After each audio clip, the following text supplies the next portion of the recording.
two detectives attempt to solve a serial murder mystery, which keeps getting complicated.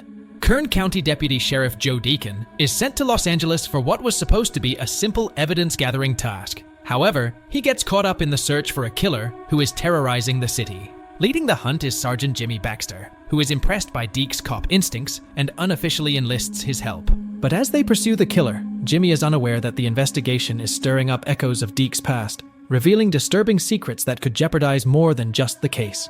Strap in, movie enthusiasts, it's recap time.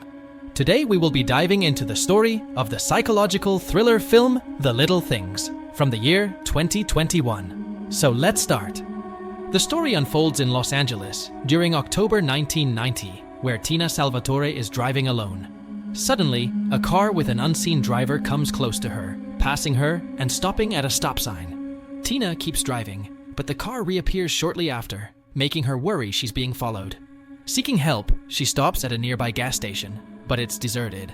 Meanwhile, the driver, who has been following her, also stops and retrieves items from the trunk. Panicked, Tina runs and hides until she spots a truck approaching. Desperate, she rushes onto the road and stops the truck driver. Later, Kern County Sheriff Joe Deacon, also known as Deke, responds to a complaint from a shop owner about a repeatedly damaged neon sign. Back at the police station, Deke's boss instructs him to gather evidence from the Los Angeles County Sheriff's Department related to a recent murder. In Los Angeles, Deke learns from the LASD police captain that the evidence is still undergoing testing and won't be available until the next day. Meanwhile, he notices a new young lead detective, Jimmy Baxter, who is discussing a series of recent killings in the town with the press, while the suspect remains at large. Leaving the police station, Deke meets his old friend Sal, who offers him a cup of coffee. On the other hand, Jimmy is informed by the captain that he has only 2 days to solve the serial murder case before the sheriff considers involving the feds. Later, Jimmy sees Deke with Sal and inquires about the newcomer.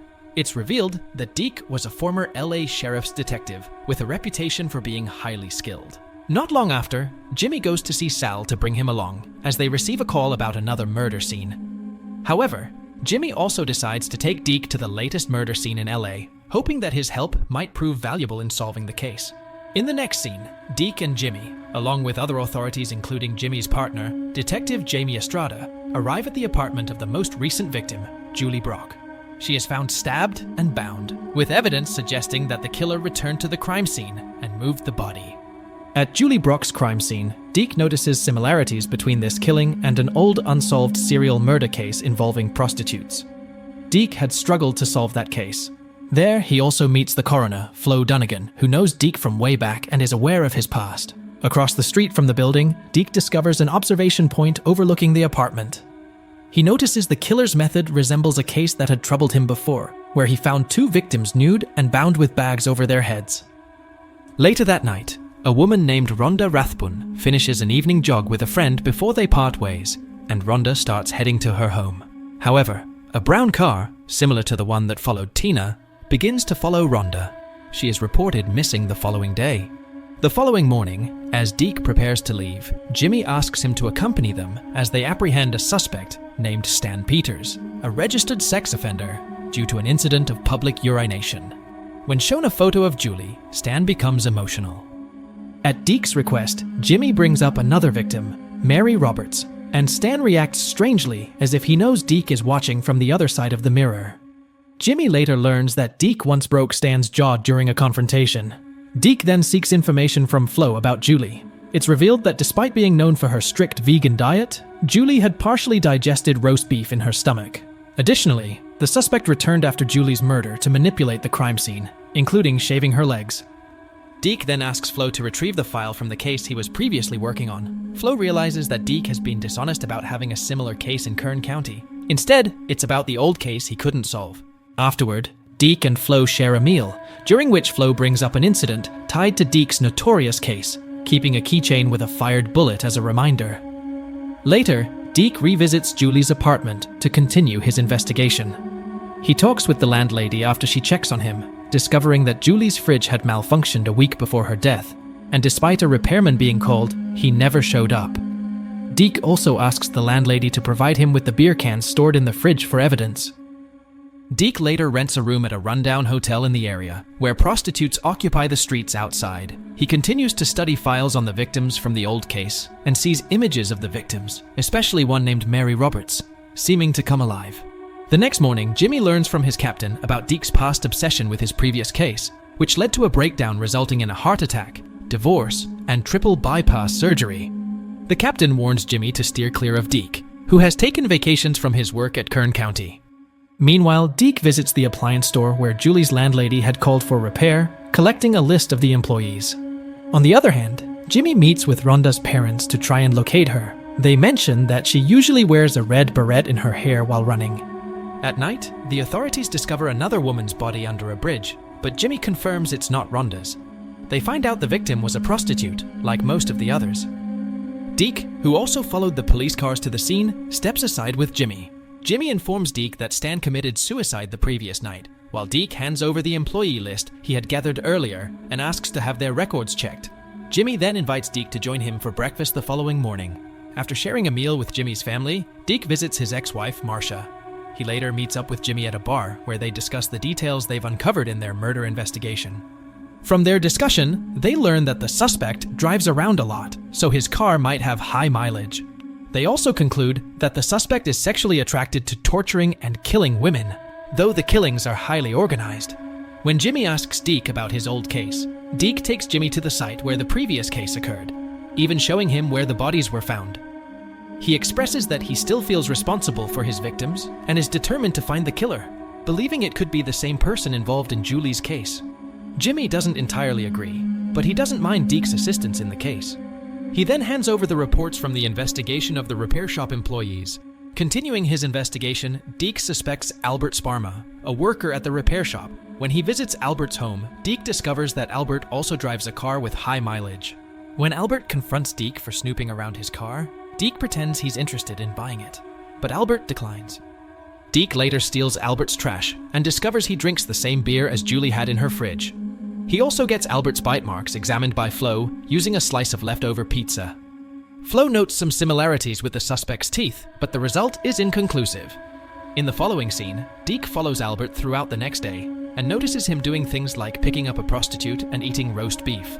Albert soon notices Deke following him and tricks and taunts Deacon by parking on the side of the highway right where one of the bodies of the previous cases was found. Albert is later brought in for questioning at the precinct. Tina also happens to be there to report the stalking incident from earlier. She sees Albert and appears to recognize him. In the interrogation room, Jimmy talks to Albert, who remains unnervingly calm given the situation. Albert admits to having a fascination with serial killers and crimes like this. He mocks the detectives during interrogation and even seems to become aroused by some of the crime scene photos. These actions provoke Deke into an angry outburst, cutting the interrogation short. Later, when Jimmy and Jamie show Tina photos of recent suspects, she discloses that she has seen Sparma in handcuffs at the police station. This revelation compromises her credibility as an unbiased witness to identify him as a suspect, much to Jimmy's annoyance. Jimmy then speaks with his captain again and discovers that Albert had previously made a false confession to murder 8 years ago, casting doubt on anything he says. Following this revelation, Jimmy visits Deke's hotel room and is unsettled by his documents on the previous case. However, he still seeks Deke's assistance in trying to catch Albert. Deke assures Jimmy that he only needs a couple of minutes to search Albert's apartment and is confident he will find evidence against him. Together, they go to Albert's apartment to conduct their illegal search. Jimmy calls Albert and convinces him to leave the apartment by suggesting they meet at a nearby cafe. Once Albert is gone, Deke enters and searches the apartment, while Jimmy keeps watch outside. After some searching, Deke discovers a hiding spot under the floorboards containing newspaper clippings of the crimes they suspect Albert of committing. In a rush, a police scanner in the apartment alerts Deke that law enforcement is on its way, prompting him to escape as Albert calls in an officer down swiftly.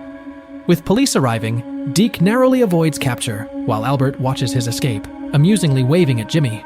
The following night, the two detectives tail Albert to and from a strip club. While Deke goes to get coffee, Albert confronts Jimmy alone. Holding Albert at gunpoint, Jimmy demands to know Rhonda's whereabouts. Albert offers to drive him to where he supposedly hid Rhonda's body, and Jimmy cautiously agrees. Albert tries to leave without Deke, but he notices them in Albert's car and follows in Jimmy's car. Jimmy is then led to the desert, where Albert starts to toy with him by providing conflicting locations for finding the body. Eventually, Albert claims he never killed anyone and is just wasting Jimmy's time. As Jimmy continues to dig, Albert taunts him by mentioning his wife and daughters, calling him a bad detective who can't protect his family. Jimmy loses control and strikes Albert across the head with the shovel, killing him. He sits in shock over his actions as Deke comes to his aid. Another flashback reveals what happened the night of Deke's past case. After finding 2 victims, Deke heard a noise in the bushes and fired a shot, thinking the killer was about to emerge. But it was Mary Roberts, who had survived but was accidentally shot and killed. Captain Ferris and Flo covered it up by saying that Mary had been stabbed to death. Deacon instructs Baxter to bury Albert in the desert, while he spends the night collecting everything in Albert's apartment and disposing of his vehicle. Then he returns to the desert the following morning to find that Baxter has not buried Albert, but is still searching for the victim, desperate to believe he is the killer. Deacon, whose dreams are still haunted by the earlier victims, advises Baxter to forget about the case, take some vacations, and never talk about it again if he wants to avoid getting caught. Later at his home, Baxter finds an envelope sent by Deacon containing a red beret, similar to the one Rhonda Rathbun wore when she was abducted. Meanwhile, back in Kern County, Deacon burns everything he collected from Albert's apartment, along with a brand new pack of berets. This suggests that Deke had bought the red beret and pack to reassure Jimmy. He continues to burn Albert's evidence, signaling his desire to put the case to rest forever. Thank you for being a part of Black's Movie Recaps.